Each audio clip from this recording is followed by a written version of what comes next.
All right, so I'm going to place an image in my InDesign file. And there's two ways of doing this. One way is just dragging the image. So here I'm just going to do the screenshot for render JPEG. Just drag it onto my screen, into InDesign, and just click, and it places the image in there. Another way to do this, I'm going to make sure I don't have anything selected. I'm going to click off of this. Another way to do this is go to File, Place, and it does the exact same thing. Then you can just click which image you want and just place it in there. Say, for example, if you have like a multi-page PDF file and you want to only import the second or third page, for example, if you click on the Show Import Options, make sure that's turned on, it allows you to select which image you or which page you want. So say, for example, I want that page, previewed, media, okay. And then it allows you to place that image onto that single image into InDesign. Okay, so if I have this, in order to move this around, I want to make sure I'm on the black arrow tool, the selection tool. And I also want to make sure, just for now, I'm not clicking on the circle. So just select the image, and as long as you're not clicking on the circle, just anywhere else on the image, you can just move it around. One thing you will notice is if you try to resize this, say for example, if I want to scale this down this way, the way InDesign works is the best analogy to think of is, imagine this is a window with an image behind it. Essentially what I just did is I scaled the size of the window, but I did not scale the size of the image. So that it's a really useful way of working with images within InDesign. You just need to be aware of that.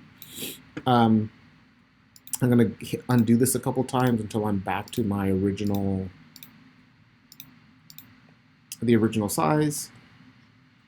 So a couple ways of manipulating the image, changing the image size.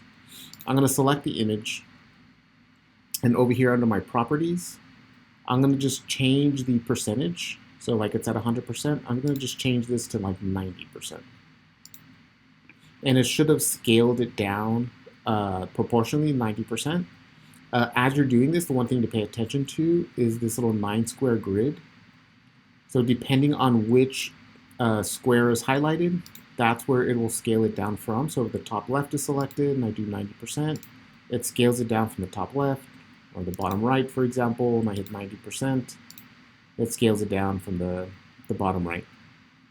So again, just be careful, or just pay attention to where you're scaling it down from. If you want to do smaller increments, you can just click like where it says the under 100%, and instead of typing in a number, just click up or down on your with one of your arrows on your keyboard, and it should scale it down in smaller increments. Another way of doing this, I'm going to make this somewhat like a square, and I'm going to look at some of these frame fitting options that are down here. Again, just make sure you have the actual object selected. If you don't have it selected, you're not going to be able to see it. So just make sure you have it selected, and if you click on the first one, fill frame proportionally, it's going to stretch your image so that it fills up the entire square. If you do the second one, it'll, using the size of the square, it'll fit the image so that it's actually proportional in there. The third one will stretch it, and the fourth one will make sure that it all fits.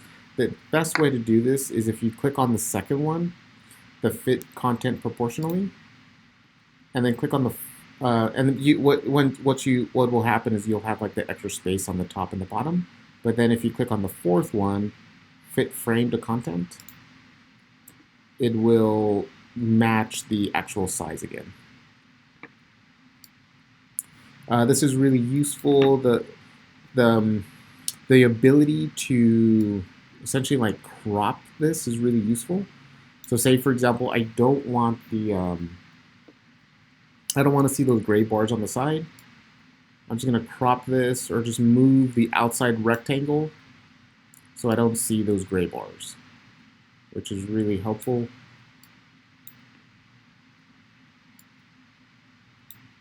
I'm going to make this image slightly larger now.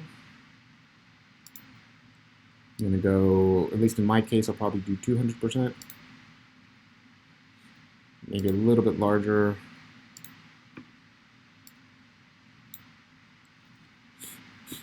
All right, so now what this circle does.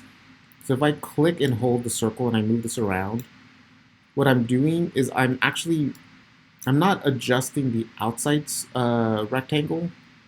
What I'm doing is I'm moving the image within that rectangle.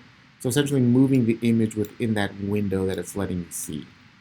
And one nice thing about this is if I do a single click on the circle, I can now see the brown outline, which is really the image.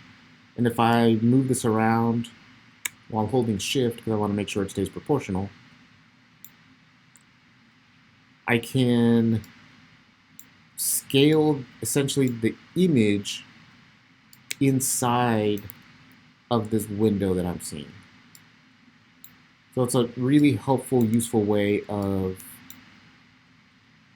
being able to not necessarily crop your image, but get the image size you want within your overall layout. And the last thing is if you click and hold down on that circle, just click and hold down for 2 seconds, as you're moving around, it gives you a preview of what's actually going to be shown and what's not going to be shown. So in case you're trying to get this to show something, some exact location, it gives you a better idea of what's going to be shown. And then as soon as you let go, it shows you what's there. And then just click outside of the rectangle or the box, and then you have the final images of what's actually being shown.